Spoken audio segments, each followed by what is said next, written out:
Welcome in to the Rockies Insider. I am your Rockies Insider, Patrick Lyons, talking about opening day for the Colorado Rockies. Got off to a very good start, but it ended in the worst possible way, a 3-2 loss to the Tampa Bay Rays. In the bottom of the ninth, one pitch, one swing, second career base hit for Cameron Meisner. And just like the Rockies, victory within their clutches going into that seventh inning, and it quickly got washed away by the bullpen. We'll talk about some of those decisions that were made, both on the field and on the base paths, in the bullpen, of course. Kyle Freeland, absolutely fantastic. If you've got questions, comments, or you simply need to vent, feel free, spit it out. We'll talk about it. But this game started with Kyle Freeland in an absolute zone. His 201st career start in the majors, the start of his ninth year in the bigs. In fact, breaking a tie with Jorge De La Rosa for second most all-time starts in Rockies history. Freeland now number 2. He'll be passing Aaron Cook by the end of the month of April for most starts in franchise history. And Freeland, when you think about a year ago today, it was March 28th, 2024. Kyle Freeland went out there, had himself a good spring, was positive, was hoping that this wasn't going to be another 100-loss season, went out and got absolutely punched in the face. 16-1 loss at the hands of the Diamondbacks, who scored 14 runs in that third inning. And his season went worse from there. You really can't do much worse than giving up that much on opening day in a spot like that. But still struggled to get into a rhythm, had that play at home plate where he was forced to pinch run, or he was elected to do the pinch running and had the collision, avoided injury there, and ultimately had to sit out for quite some time on the sideline, his first time on the 60-day IL. And then from that point, when he came back to the end of the season, he was fantastic. He was very good throughout that final start against the Cardinals, but 16 starts there after he came back from the 60-day IL, sub-5 ERA, which at Coors Field for this franchise, that's outstanding. So Freeland getting another fresh start, his 4th opening day start in franchise history. That's a record, breaking that tie with Germán Marquez. And he goes out in a ballpark that no one has experienced before in a regular season game at George M. Steinbrenner Field. And he was fantastic. First 10 batters he faced, 10 went right down. First 9 up, 9 down in the first 3 innings. Got the leadoff hitter in the top of the 4th. Only ended up allowing 2 hits through his 6th of. Now, after the 6th, again, that's a quality start already in the books to go 6 frames, not allow a run. That's exactly what you want. But the question then became, was there more in the tank for Kyle Freeland? The answer is yes. The better question is this a moment in which you tap into what's in that tank? Because you certainly don't want it to go dry. You don't want to empty it out. It's a long season. It's a very long season. But at 67 pitches with no walks, very efficient, 67 pitches, 53 strikes, 8 swing and misses. He really kept Rays hitters off balance all game. Had 5 flyouts, 3 ground balls. I think the wind was blowing in just a little bit. It was knocking down a lot of baseballs. That was until the 9th inning. But Freeland was on point. And considering the fact that I didn't look this up, but I know Patrick Saunders of the Denver Post did make mention that there were at least 2 other starts in spring training which Freeland had actually given up, or rather, he had thrown more pitches than on Friday afternoon. Now, the caveat to that, of course, is you don't want to send Freeland out there, get into a jam, and now force one of your relievers to have to clean that up. Then again, that is what relief pitchers do. That is what a guy like Tyler Kinley is very capable of. Better if he came in the game with the bases clear, but put 2 guys on with 2 outs. I think a lot of guys would rather that situation than bases empty, no outs. Now you got to get 3 outs. You got guys on the corner with 2 outs. All you need to get is 1, and your job is done. You've escaped the jam. Your team has kept its momentum. 2-0 going into the bottom of the 7th. Tyler Kinley is the first one out of the bullpen. I was not okay with Freeland getting lifted. I was okay with Kinley being that guy, considering where the Rays were at in the part of the order. And there's a lot of folks that probably would have and still do debate whether or not Kinley maybe should have started the year as a closer, as a more veteran guy in the 9th inning. And if you believe Tyler Kinley is the best reliever in this bullpen right now, well, using him in the 7th, in the middle of that Rays order, that's actually a great spot because the save, the final 3 outs of the game, 25, 26, and 27, aren't always the 3 most difficult. They're the most valuable in a lot of ways, but there's other metrics that suggest, hey, in a certain spot in a game, especially with runners on, that is a pivotal spot. That is a critical spot. So Kinley being the one in the 7th, I didn't have a problem with. It was just the fact that I thought Freeland would have been able to go out there and in 13 pitches, 79, 80 pitches, 7 shutout innings. I think that was very possible for him. He ends up having a game score of 75, which, if you look in his career, that is tied for the 3rd best start in his career. And he does it for opening day in a big spot in which, the Rockies need to start off hot. I think we all know that this is probably going to be another lost season. Could very well be another 100 loss season. But if they're going to avoid that and really make this season the bridge to 2026, which was what was promised to many Rockies fans after the 2024 season, well, then you have to get off to a great start. They did. Kyle Freeland got that job done. He looked very much circa 2018 Kyle Freeland, and yet didn't get a chance. I don't want to say finish his game because you're not going to get a chance to do that on opening day unless you're getting guys out on 2-3 pitches every single time. Going out on the having him go out in the 7th inning, I think, just would have been helpful. Would have continued that momentum with games the next 3 days. Some teams were off after opening day, and they're off on Friday, building in for a rain out.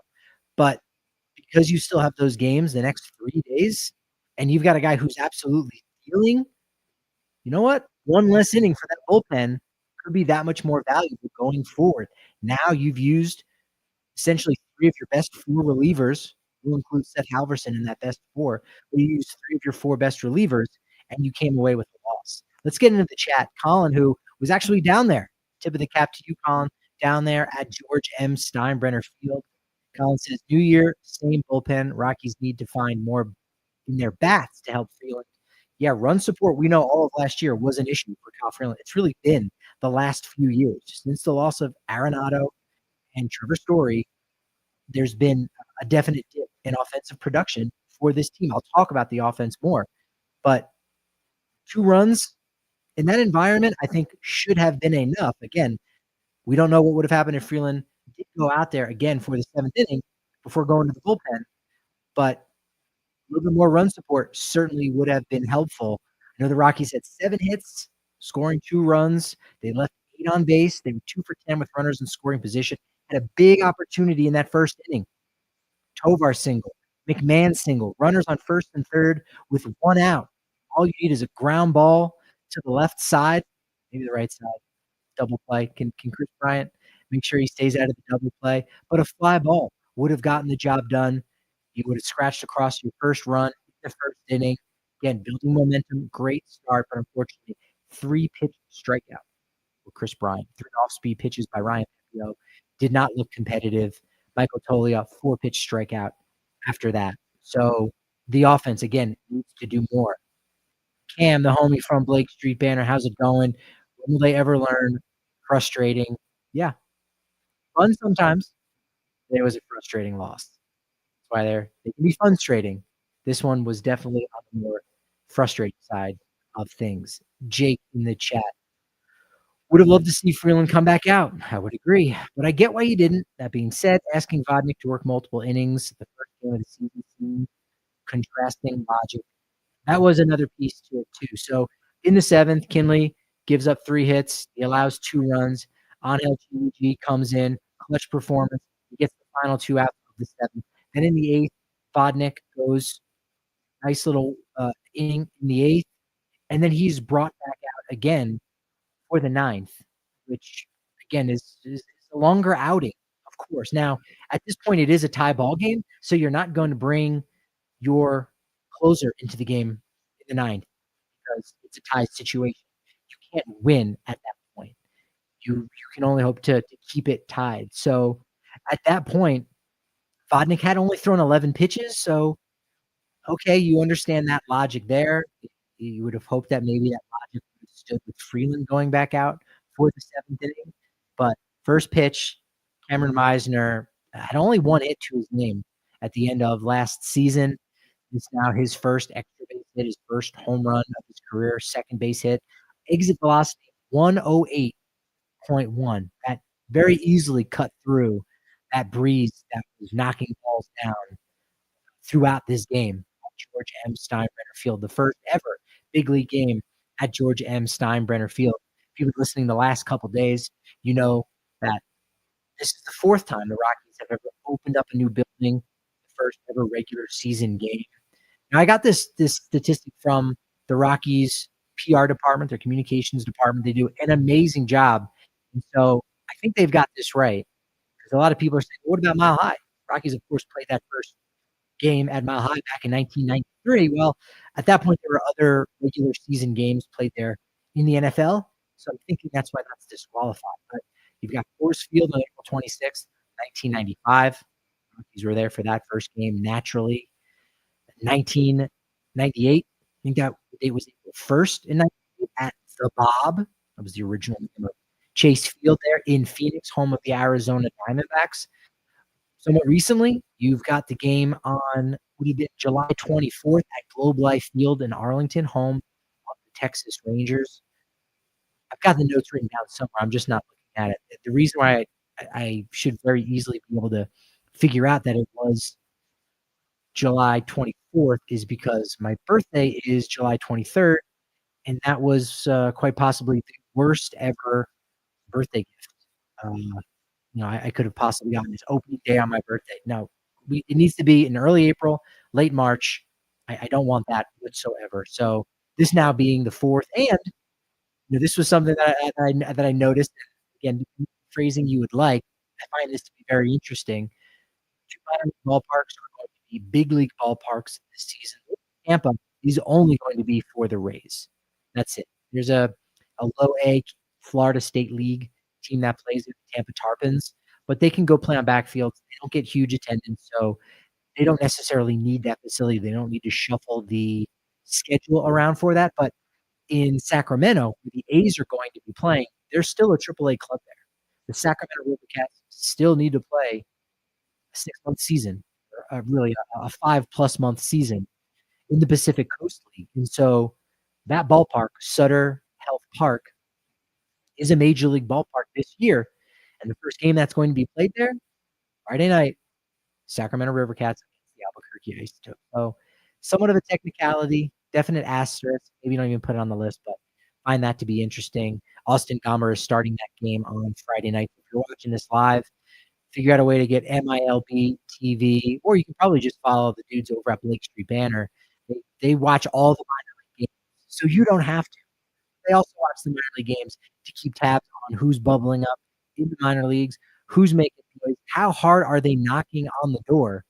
Also got to tip the cap to that. They're crushing it right now with their new 30th anniversary series of Coors Field. This is the 30th anniversary, and they've got a series of articles lined up because they've already got 30 through 26, 25 through 21. So I'm really looking forward to seeing if their list matches my list. Is it how close is the greatest moments, the greatest games in Coors Field history?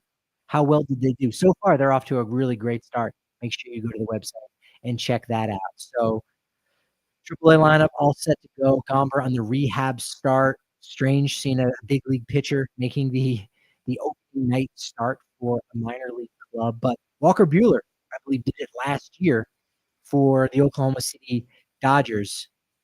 Tip of the cap to Joe Traub of the Isotopes pointing that out. So we'll end up getting it should be Gomber Friday night, Tanner Gordon on Saturday, and then Chase Dollander on Sunday before Monday is an off day for all of the minor leagues. And then next Tuesday, Spokane in action, Hartford, Fresno in action, opening night 2.0. Also in this game, what else have we got? Let's get to that offense, right? 7 hits, as I said, did leave 8 runners on base, 2 for 10 with runners in scoring position. Man, 3 hits, another big opening day for him. Rays returning the favor. Don't forget, home opener last year, the Rays were in town in Denver. Ryan McMahon with the walk-off grand slam in the ninth down Pete Fairbanks. And the Rays, well, this year, they return the favor with the walk-off home run against McMahon. Ezequiel Tovar, 2 base hits, including another double for him. Hunter Goodman with 2 hits. And Jordan Beck with 2 steals. So I don't think there might have been a couple guys on opening day on Thursday that had that. So he's off to a big start. The Rockies, I've been saying for a couple years now that they need to steal more bases. They've got to use their team speed. And while you look at some of their guys, you say, well, he's never going to steal a base, or he's rarely going to run, or he's going to be a trail runner with runners on first and second. Maybe we'll send both of those guys. But a lot of stolen base situations are predicated on the score, the count. It's a situation that when you're behind and when you're trailing, it doesn't always allow you to be aggressive on the base path. But today, that was the case for the Rockies. Beck 2 stolen bases.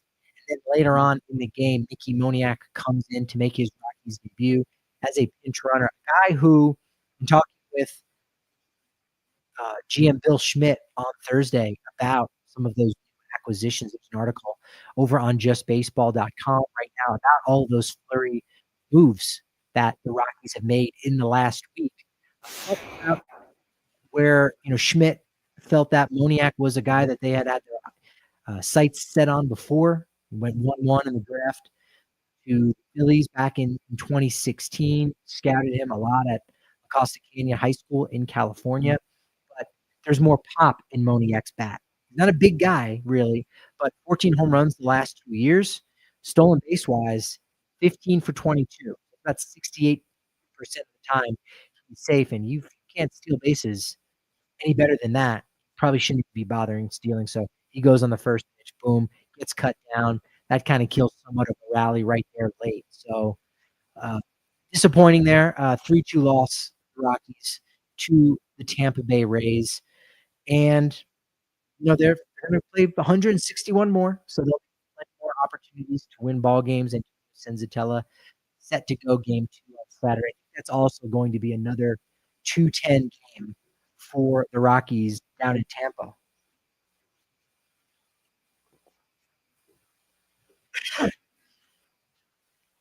Some other opening day notes for the Rockies: 6 players. Didn't think about it. I like looking at things through different lenses. That's why I'm a big statistician at times. Make up stats. Not that they're not true, but you have to look at things from a certain angle and go, oh, that's unique. That's interesting. That's different. 6 different players are making their Rockies debut, or will make the Rockies debut when they take the field on this roster. Jimmy Herget, Scott Alexander, Kyle Farmer, Nick Martini, Mickey Moniak, and Tyler Freeman. That's a lot of guys. That's a lot of guys that are on this opening day roster that weren't on this team last year. And despite that turnover, a lot of folks prognosticating 100 losses for this team in a season that was supposed to be a bridge, and maybe it will be a bridge to the postseason in 2026, or at least a bridge to relevancy 500 in 2026. But more promising than the 6 guys making their Rockies debut, if you will, on the third base line, lining up on opening day during the ceremonies, with 7 players making their first opening day active roster. You had the relievers Bradley Blaylock, Angel GVG, Seth Halverson, the lefty Luis Peralta, catcher Hunter Goodman. It was great to see him starting on opening day. Excellent job with the staff, despite the end result. He was great behind the plate. Kyle Freeland loves throwing to Hunter Goodman. That's a great thing when your opening day starter, one of the leaders of your rotation, loves working with you and pairing with you. So that's a big vote of confidence for Hunter Goodman, quite possibly, getting at least 80 starts behind home plate as a catcher. We'll see what happens with that, but a real great start for him to begin 2025. Jordan Beck and Sean Bouchard also on their first active opening day roster. Bouchard probably would have made it back in 2023, but he did start the year on the IL. Great opening day performances in Rockies history. I don't necessarily think we've got one right now that's going to go on that list. I know that record for most opening day stolen bases is 2, so that's career. So Jordan Beck, I believe, did set a Rockies record with 2 stolen bases on opening day for what that's worth. It's also tied for the most overall opening day stolen bases in a player's Rocky career. But if you're talking about the greatest opening day performances, there's a couple. There's the Clint Barnes opening day walk-off home run in 2005. I'm wondering if that's gonna make the best of Coors Field anniversary list that Blake Street Banner is doing. I think, tip of the cap to Aaron Miles with his 5-hit game also in 2005 against the Padres. He had 3 doubles in that game. You did have 1998 in that first game at the Bob at Chase Field. Vinny Castilla had 2 home runs, pretty darn good. 2023, when the Rockies beat the Padres 7-2, they had 17 hits, but they also struck out 17 times. That had never happened in a game at any point in the calendar. CJ Cron with 2 home runs. But number 1, come on, number 1, Trevor Story, major league debut, 2 home runs on opening day, 2016 at Chase Field. And that still has to go down as one of the best games or most memorable games in Rockies history. When you're making it, there's gonna be a lot of 2007, a lot of Rocktober games, but when it comes to regular season games, just absolutely outstanding. And it got me thinking, and I teased this the last couple days on the podcast. Make sure you listen to that as I break down that Mickey Moniak transaction. A couple days before that, the Nolan Jones trade, and Zach Veen getting optioned down. A lot of really good shows that if you're late to the party, so to speak. Well, everyone's left the party. Rockies lost 3-2. It was a walk-off. Someone called the police, and everybody scattered. Patrick, another Patrick in the chat. What's going on? Thanks for joining me. But if you're late to the show, late to the Rockies, late to spring, go back and listen. Really, the last week I think is going to be caught up in a really strong way. So I teased it. Trevor Story, wait a minute. He made his major league debut on opening day. How many times has it happened before that? Well, Jason Nix did it in 2008 at second base. Jeff Baker, 2005 as a third baseman. And Luis A. Gonzalez, 2004 at second base. So only 4 times, not a ton, to say the least. This was Ryan McMahon's 6th opening day start. Yeah, 6th opening day start. Strange. He started at third base 3 times and second base 3 times. So before this year, he'd actually started at second base on opening day more than he had at third base in 2020, or rather in 2021, the first game of the post Nolan Arenado era. You had Josh Fuentes starting that game at third base, partially due to the fact that Clayton Kershaw was on the mound for the Dodgers, so Buddy opting to sit the left-handed hitter there. In 2023, Elihuris Montero was actually the starting third baseman. Man started over at second base. The record for opening day games, of course, is Todd Helton. Hits, Todd Helton with 24. Doubles, Todd Helton with 9. And yes, stolen bases. Todd Helton had 2 stolen bases on opening day in his career, as did Eric Young Sr. Chris Owings, in his very short time, his injury-plagued time with the Rockies, also managed to have 2 opening day steals. And now we got to add Jordan Beck to that list. 3 opening day home runs for Nolan Arenado, Castillo, Carlos Gonzalez, Trevor Story, and Troy Tulowitzki. We've also got who's had the most opening day starts for a catcher. From time to time, I forget how long Chris Iannetta played with the Rockies. 6 opening day starts for him. 5 opening day starts at second base for DJ LeMahieu, who's started at second base more than anyone else. Ended up breaking a streak that I'll talk about here in just a second. Nolan Arenado with 7 opening day starts, Tulo 9, so second most to only Todd Helton. Fargo 5 opening day starts, Charlie Blackmon 5 in center, Larry Walker 7, and 4 different guys. Now 5 when you include Kris Bryant with 1 opening day start at DH. Barry Bonds retired in 2007. That was the last time anyone from the Giants has hit 30 home runs in a season. Talk about a power outage. But after Bonds retired, the Giants have had a new left fielder on opening day every single year, including this one, 18 consecutive years. So, of course, that got me thinking, what's the Rockies' record at a single position? Think about that for a second. What position do you think that over the course of 4, 5, 6, 4 years in a row, there was a different guy in that position on opening day? Think about it. For me, I thought, all right, I'm going to start looking at catcher because we know that the Rockies historically have not had a ton of great catchers. It wasn't until 2023 that Elias Diaz was the first catcher to become an all-star with the franchise. But Diaz, 4 years in a row as the starting catcher, certainly helpful. That's the most in a row. Joe Girardi in 93 through 95, also 3 consecutive seasons. After 96, it was Kurt Manwaring for 3 consecutive opening days, 97 to 99. Chris Iannetta also 2009 to 2011. 2018, 2019, 2 in a row there for him. But from 2004 to 2008, 5 different catchers started on opening day. How many of these guys can you name? How many do you know of?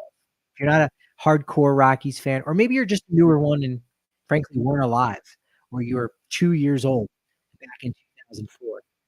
Charles Johnson, J.D. Clouser, Danny Artois, try spelling that one out, Chris Iannetta, and then Yorvi Torrealba. At first base, there's not a long consecutive day streak. It was 3 years from 2017 to 2019. Mark Reynolds, Ian Desmond, Daniel Murphy. At third base, there was a string of 6 years where there was a different third baseman, 2001 through 2006. Jeff Cirillo, Todd Zeal, Chris Steins, Vinny Castilla again, Jeff Baker, Garrett Atkins. At shortstop, 5 in a row, 2001 to 2005. Those were some rough seasons. Nafi Perez, Juan Uribe, Jose Hernandez, Royce Clayton, and Clint Barmas. In left field, we've got an active streak. 2018 to 2025. Streak started in 18 with Gerardo Parra, who started the previous year as well. David Dahl, Sam Hilliard, Raimel Tapia, Kris Bryant, Harold Castro, Nolan Jones, and Jordan Beck. So Jordan Beck's got to start next year or else the streak's going to go to 9. That still wouldn't be the record. Center field, also, well, it was an active streak before today because Brenton Doyle started last year on opening day. He starts opening day on this year, 2018 through 2025. Blackmon, Desmond, Dahl, Hampson, Grichuk, Gaza, and Brenton Doyle. In right field, longest streak was only 4 years, 2003 to 2006. Larry Walker, Jeremy Burnitz, Dustin Moore, Brad Hopp. That leaves the longest streak of different opening day starters at a given position to be second base, 10 years, a decade. Aaron Miles, Luis Gonzalez, Kaz Matsui, Jason Nix, Ian Stewart, Clint Barmas, Jose Lopez, Marco Scudero, Josh Rutledge, and finally, DJ LeMahieu. That's what I've got. If you've got any questions, hit me up on the social medias at Patrick D. Lyons, at Patrick D. Lyons, MLB. No one getting in here. Got the Big Street Banner shirt on today. Got to show some support to the Rockies community. A good day, a positive day. It started out uplifting, but the way it ended, really disappointing, especially if you were watching that. You saw how good Kyle Freeland was for those first 6 innings. And for him to come away not with the win, or his team even the win, just very disappointing. And this is one of those things that the Rockies need if they are going to get out of the muck and mire right now.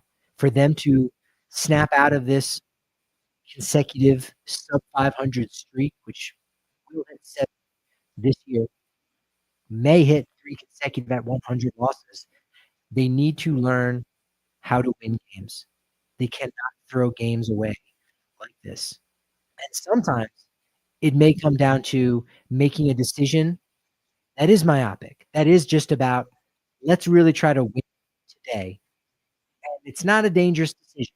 Kyle Freeland wasn't going to go out there for 100 pitches, which if he did, we would have had a complete game shutout for all we know. But erring on that side, or rather not erring on the side of caution and sending out Freeland so that you can secure that win has a lot of value right now for this team that is struggling to learn how to win. And I don't know. I didn't hear the post game from Buddy and why that decision was made. I imagine it had something to do with the matchup. I imagine it had to do with, again, being a little bit more cautious with Freeland and a long season ahead of the Rockies and knowing full well that, okay, Feltner's ready to go at the beginning of the season. Freeland's ready to go at the beginning of the season. Who else are we going to be able to count on? Gomber's already banged up. Marquez and Senzatella, how much are we going to have to baby them because they're just coming back in the first full season from Tommy John? And after that, where's our depth? So you know what? Let's make sure he can live to fight another day. Understandable. Obviously, the other side of the coin, the flip side of that coin is go out, get another inning from him, give him that opportunity, get the win on opening day, and build this team and organization some momentum going forward so that maybe you can end up on the high side of those win expectations. 71 was kind of what I thought if everything goes right for the Rockies and things went well in their offseason, spring training, 71 would be where they would finish. That's still 91 losses. That's still really bad. But I thought a 10-win turnaround was possible. I don't think that anymore. And I thought that before today's loss. I don't think 71 wins is going to be in the cards because of things like this today. That inability to not have that intangible of getting the job done when you need to. And for it to happen like this, and losing that momentum, and losing a bit of confidence maybe in some of your guys who didn't perform, get the job done, that can hurt. That can hurt. That can be a negative domino effect for sure. So hopefully that's not the case. We got 2 more in Tampa before they have the home opener at Citizens Bank Park in Philadelphia on Monday. Appreciate you joining me.